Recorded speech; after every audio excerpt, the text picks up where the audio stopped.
पोरं पावता पावता लागली विहिरीपासून लांब पळायला.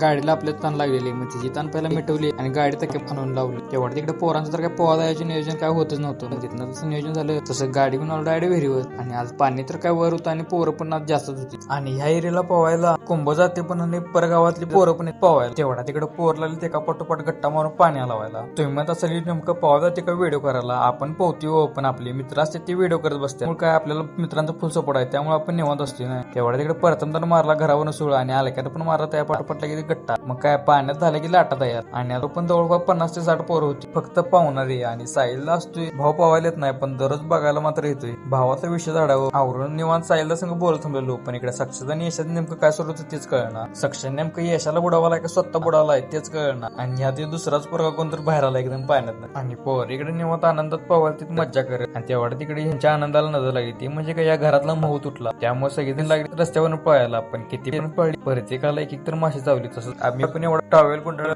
तोंडाला, तरी पण आपल्या तोंडाला एक माशी चावली. मोह बसल्या पहिला गाडी नेऊन लावलो रस्त्यावर, कारण परत पळाय अवघड वेळ. इकडे परत पोरांनी पोवा सुरुवात केली. आणि अभिदा इकडे एकदा पळतून सुरू मारला आणि दुसऱ्या टाइमिंगला काय नवीनच उडी मारला. हे तर मी काय पहिल्यांदाच बघितलेलो.